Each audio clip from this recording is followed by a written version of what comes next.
आज बीजेपी की राष्ट्रीय कार्यकारिणी की बैठक चल रही है और राहुल गांधी की यात्रा पिछले 2-3 महीनों से जारी है और दोनों ही अब तरफ आप ये कह सकते हैं कि चुनावों को लेकर पूरी तरीके से पार्टियां जुट चुकी हैं और तमाम विपक्षी दल भी जो हैं खुलकर सामने आ चुके हैं। तैयारियां इस साल होने वाले 9 विधानसभा चुनाव की भी, अगले साल होने वाले लोकसभा चुनाव की भी। आलोक जी, ब्रेक से पहले अभी जयवीर शेरगिल साहब ने यह बात उठाई कि इस आधार पर यह कहा जाए कि बीजेपी में उतनी ताकत नहीं है। बीजेपी आज वो पार्टी है जो एक समय कांग्रेस पार्टी हुआ करती थी। उत्तर से दक्षिण तक, पूरब से पश्चिम तक, हर जगह कांग्रेस पार्टी की जड़ें, हर जगह कांग्रेस पार्टी का नेता। आज कांग्रेस पार्टी 3 राज्यों में सिमटी हुई है और ये पूरे भारत में फैले हुए हैं।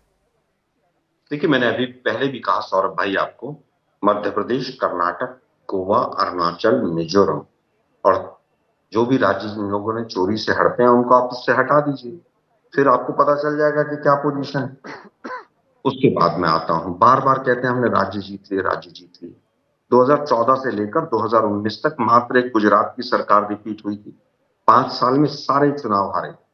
आप कह रहे हैं दक्षिण से उत्तर, उत्तर से दक्षिण। डिजिटल मार्केटिंग को सीखकर आपके प्रोडक्ट्स और सर्विसेज को दुनिया को बेचना चाहते हैं तो फ्रीडम ऐप को अभी डाउनलोड करें। डिजिटल मार्केटिंग का एक्सपर्ट बने।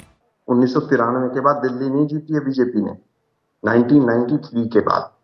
तो इस तरह से केवल बढ़ा चढ़ा के प्रस्तुत कर देना ठीक नहीं। लेकिन जयवीर मेरे पुराने मित्र हैं।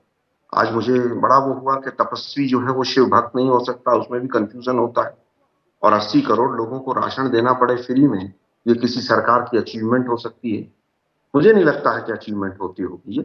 18,000 लोग अगर इलेक्ट्रिकल कनेक्शन दिए जाए 9 साल में तो एवरेज आती है 2,000 कनेक्शन की। हिंदुस्तान में 7 लाख कनेक्शन है और अगर आप पिछले वर्षों का देखें इतिहास तो हमारी एवरेज लगभग 8,000 गांवों में हर साल बिजली पहुंचाने की है और मोदी जी की 2,000 गांवों में पहुंचाने की है। तो किसकी अचीवमेंट बेहतर है वो दर्शक समझ सकते हैं। अब इन्होंने कहा कि साहब हम तो नियत भी साफ है और नेतृत्व भी है और काम भी करते हैं। बिल्कुल काम करते हैं, विश्व को नंबर 1 बनाने के लिए बिल्कुल काम कर रहे हैं। लेकिन जितने नेशनल इंटरनेशनल इंडिकेटर्स हैं सब में भारत फिसल गया है। 6.5 करोड़ लोग बेरोजगारी की वजह से, महंगाई की वजह से, गरीबी की वजह से बिलो पॉवर्टी लाइन वापस चले गए। 4 गुना इस देश के ऊपर जिस सरकार ने कर्जा बढ़ा दिया हो, वो सरकार अपनी पीठ थपथपाए तो दुख होता है, हंसी नहीं आती है। 15 लाख से ज्यादा जिस सरकार में रहते हुए 9 साल में पासपोर्ट सरेंडर हो जाए, उसके बाद ये कहा जाए कि सरकार ने बहुत काम कर दिया। पूरे 70-65 साल में 39 लाख करोड़ का कर्जा हुआ और आज वो 4 गुना बढ़ा दिया और उसके बाद भी कहा जाए कि साहब काम बहुत हो गया। नोटबंदी, मुद्रा loan, make in India, startup India, किसी की बात नहीं करते हैं बीजेपी के प्रवक्ता। केवल और केवल हमने चुनाव जीत लिया, हमने चुनाव जीत लिया। अरे भाई, मीडिया का एक बहुत बड़ा वर्ग, तमाम आपकी frontal organisation, election commission, CBI, ED, IT सब आपके लिए काम करती हैं। मैंने अभी 4 एग्जाम्पल गिनवाए। अभी उत्तराखंड के अंदर जोशी मठ में इतना बड़ा आप देखिए जो हालत हो गई है, लेकिन उसके बावजूद बीजेपी पिछले कई महीनों से सोती रही, लेकिन उस पर बात नहीं करेंगे। कांग्रेस हार गई, कांग्रेस में ये हो गया, कांग्रेस में वो हो गया। हम पूछ रहे हैं, आपको सरकार चलाने का मौका देश की जनता ने दिया है। आपने जितने वायदे किए थे, कितनी स्मार्ट सिटी बनी, कितनी बुलेट ट्रेन चली, किसके अकाउंट में 15 लाख आए? 2024-22 आते आते 75 साल और सबकी आय डबल हो जाएगी। किसान की आय 32 रुपए प्रति व्यक्ति से घट के 27 पे आ गई। देश की पर कैपिटा इनकम 25% डाउन आ गई। बेरोजगारी हाईएस्ट, महंगाई हाईएस्ट। आलोक जी, बहुत आंकड़े होंगे आपके पास, जवाब देंगे आपको जयवीर शेरगिल। क्योंकि आज हम चुनावी बात कर रहे हैं, एक आप कह सकते हैं मैक्रो लेवल पर हम आज एक बात कर रहे हैं। मेरा सवाल केवल ये है, राज्यों की बात आप छोड़ दें, 2014 के बाद 2019 में अगर इनकी पार्टी अपने संख्या को और बढ़ा लेती है, 300 के पार अपने दम पर अगर भाजपा है, तो ये सारी बातें आपने पहले भी कही थी।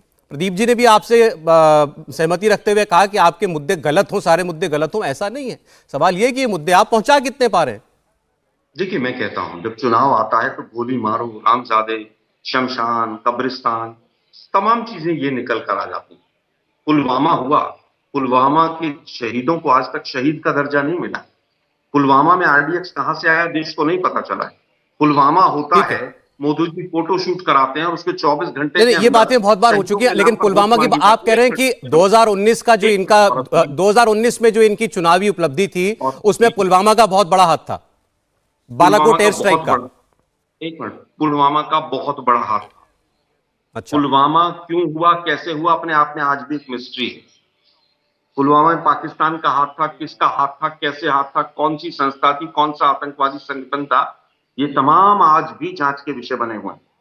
नहीं, क्या पुलवामा ये के जांच का ऊपर विषय है कि पुलवामा के पीछे पाकिस्तान था? बिल्कुल था, पाकिस्तान था। कौन सी ऑर्गेनाइजेशन थी, कहां से शुरू हुआ, आप बता दीजिए मुझे। ठीक है, पुलवामा में आरडीएक्स कहां से आया, आप बता दीजिए। ठीक है। एक छोटा सा सवाल पूछता हूं सौरभ भाई आपसे मैं, कि पुलवामा में कौन सी गाड़ी टकराई थी काफिले से? पूरा पैनल बैठा हुआ है। सुमो थी, बोलेरो थी, इनोवा थी, क्या टकराया था, बता सकते हैं आप? नहीं बता पाएंगे।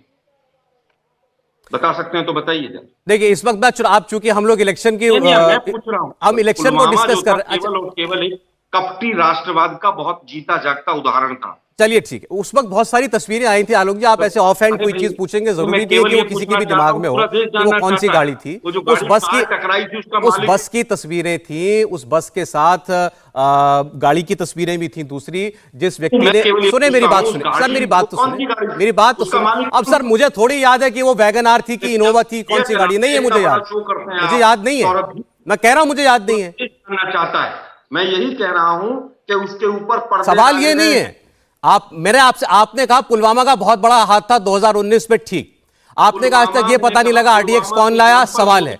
आपने कहा ये नहीं पता लगा कौन सा आतंकवादी संगठन इसके पीछे था, सर एक मिनट, ये अब तक पता नहीं चला। जबकि एक सेकंड सर, जो व्यक्ति अपनी उस गाड़ी में विस्फोटक डाल करके सीआरपीएफ की उस बस से टकराया था, उस व्यक्ति की तस्वीर जारी हुई थी, बाकायदा उसका तस्वीर और उसका पूरा बैकग्राउंड जारी हुआ था। मुझे नहीं मालूम कि उसको चैलेंज किसी ने किया है आज तक। नहीं, अगर आप ये कहना चाहते हैं तो आप इस बात को खुल करके कहिए, जो पाकिस्तान कहता है कि पुलवामा एक इनसाइड जॉब था, भारत ने खुद अपने सैनिकों के ऊपर बम से हमला कर दिया था। देखिए, मैं ये नहीं कह रहा हूं, तो फिर क्या कह रहे हैं? ये जवाब देना, एक मिनट सुनिए ना, ये जवाब देना सरकार का काम है। सरकार क्या, सरकार तो जवाब दे रही है। अरे भाई, मैं तो आपसे पूछ रहा हूं, सरकार मुझसे क्या पूछ रहे हैं? सरकार के प्रवक्ता भी बैठे हैं और आप भी बैठे हैं, दोनों बता दीजिए उस मालिक का नाम क्या है। अगर फोटो जारी हुई होगी तो नाम भी होगा ना उसका। मैं तो आपसे ये पूछ रहा हूं ना, इस सवाल के पीछे आपकी क्या मंशा है? इस सवाल के पीछे आप कहना क्या चाहते हैं? अरे भाई सुनिए ना सौरभ जी, दुर्भाग्य यह है कि मीडिया आज भी विपक्ष से सवाल पूछता है। अरे सर, मीडिया ऐसी, अगर विपक्ष ऐसी बात करेगा तो क्यों नहीं पूछेंगे? मैं बहुत गंभीर बात कह रहा हूं। अगर ऐसी बात आप करेंगे तो क्यों नहीं पूछेंगे? कवर मत कीजिए। नहीं, मैं कवर नहीं कर रहा हूं। आपके इस बयान को पाकिस्तान में कितना घुमाया जाएगा आपको मालूम है इस बात का? मैं क्या कह रहा हूं, मैं कह रहा हूं देश को जानने की पूरा अधिकार है हमारे जानना कि वो कौन। लीजिए मुझे बता, अच्छा ठीक है, लीजिए सुनिए, मुझे हमारी टीम ने बता दिया मारुति इको कार थी, मुझे नहीं याद था, इन्होंने अभी हमारी टीम ने बता दिया मारुति इको कार थी। चलिए, फिर कहूंगा नहीं थी। आपको कैसे मालूम है? मुझे क्या मालूम है, सरकार के प्रवक्ता बैठे हैं, उस गाड़ी का कोई तो मालिक होगा। अब गाड़ी के मालिक पर चलेगा, गाड़ी का मालिक भी आया था सामने, गाड़ी का मालिक भी सामने आया था। मैं फिर कहूंगा, मैं कह रहा, अरे मैं आपको याद दिला रहा हूं, गाड़ी का मालिक भी सामने आया था, उसने कहा था मेरी गाड़ी चोरी हुई थी। ये कपटी राष्ट्रवाद था। आलोक शर्मा जी, अगर आप साफ साफ इस बात को कहना चाहते हैं तो कहिए, अब इसे मीडिया की आड़ मत लीजिए।